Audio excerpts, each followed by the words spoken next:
الحمد لله. الحمد لله وكفى وسلام على عباده الذين اصطفى.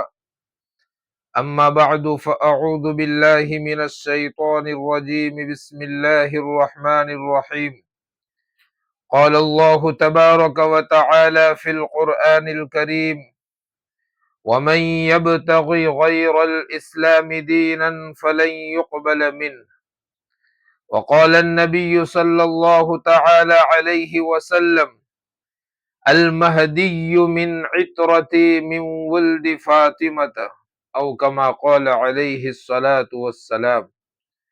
نور خدا ہے کفر کی حرکت پہ خندہ زن، نور خدا ہے کفر کی حرکت پہ خندہ زن، پھونکوں سے یہ چراغ بجھایا نہ جائے گا۔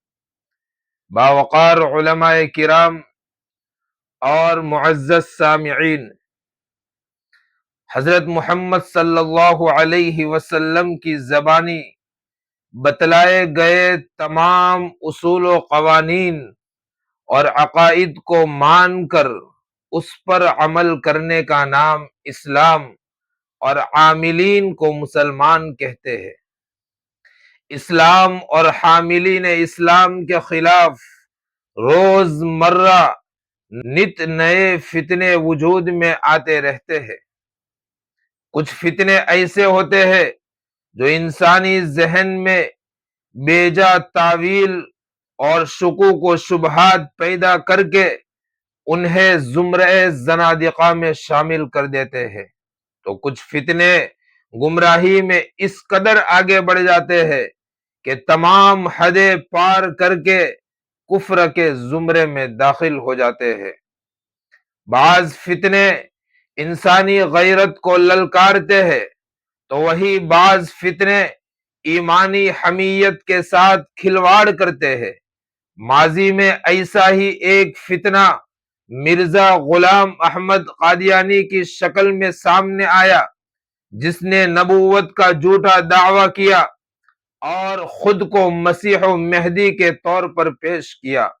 آج اسی کی کٹ پتلی شکیل ابن حنیف خان کی صورت میں برسر وجود آئی، جس نے مہدی موعود ہونے کا جھوٹا دعویٰ کر کے اپنے باطل عقائد و نظریات اور فاسد خیالات و تعویلات کے ذریعے امت کے ایمان پر ڈاکہ ڈالنے کی سعی اور کوشش کی۔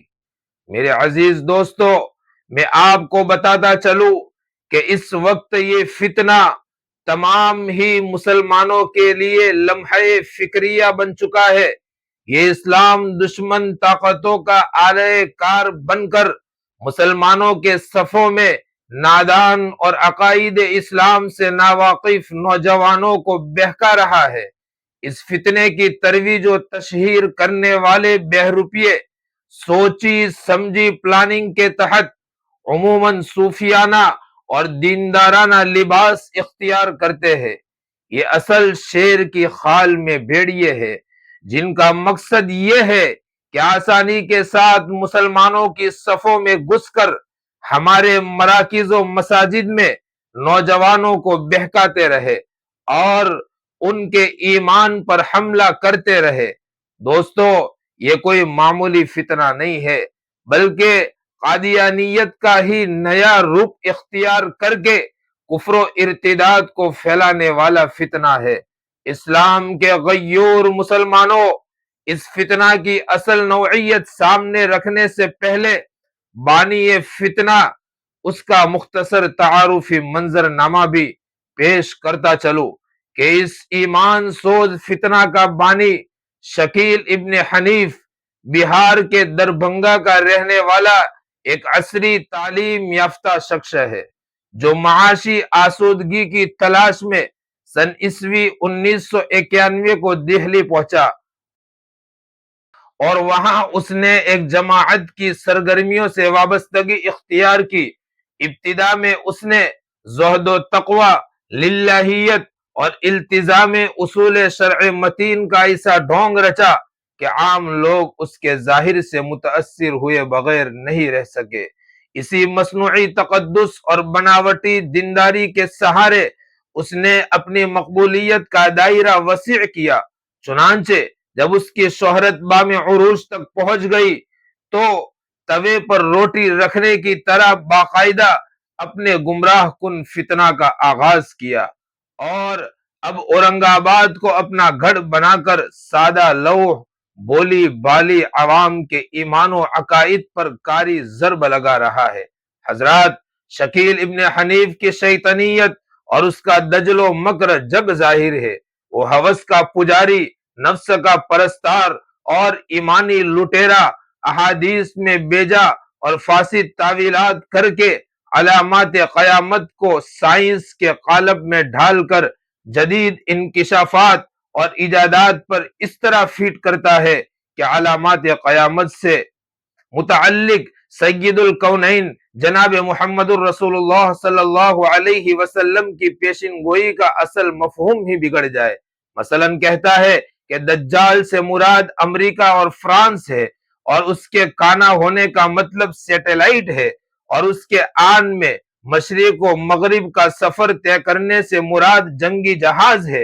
اور جب علم و عقل سے بے بہرا طبقہ ان باطل تشریحات کو ایکسپٹ کر لیتا ہے تو یہی دجال شکیل ابن حنیف اور اس کے پیروکار یہ دعویٰ کرتے ہیں کہ ساری علامتیں پوری ہو چکی ہے، اب وقت آ چکا ہے ظہور مہدی اور نزول عیسیٰ کا، اور یاد رکھو کہ میں ہی مہدی اور میں ہی مسیح ہوں۔ اب سارے کام چھوڑ کر میرے ہاتھ پر بیعت کر لو اور مہدویت اور مسیحت کی تبلیغ میں لگ جاؤ۔ میرے ہم نشینوں، اگر بنظر غائر گہری نظر سے دیکھے تو خود آپ پر واضح ہو جائے گا کہ اس ایمانی لٹیرے کے دعوے میں کھلا تضاد ہے اور اس کی باتیں دجل و فریب پر مبنی ہے۔ کیوں؟ اس لیے کہ احادیث نبویہ ہمیں یہ بتاتی ہے کہ مہدی اور مسیح دو الگ الگ شخصیتیں ہیں۔ مہدی آل رسول میں سے ہے، ان کا نام محمد بن عبداللہ ہوگا، وہ مدینہ منورہ کے باشندے ہوں گے، اور مسیح برگزیدہ پیغمبر حضرت عیسیٰ ابن مریم ہے، وہ قرب قیامت آسمان سے اتریں گے۔ میرے دوستو، اسی طرح اس کے سینکڑوں وعدے ہیں جو جھوٹ پر مبنی ہے اور جس کو مان لینا دائرہ ایمان سے نکل جانا ہے۔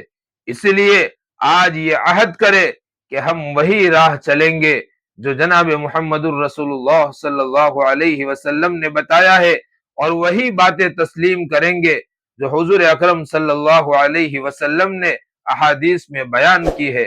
اللہ تعالی ہم سب کو صحیح راہ پر چلنے کی توفیق نصیب فرمائے۔ وآخر دعوانا ان الحمد للہ رب العالمین۔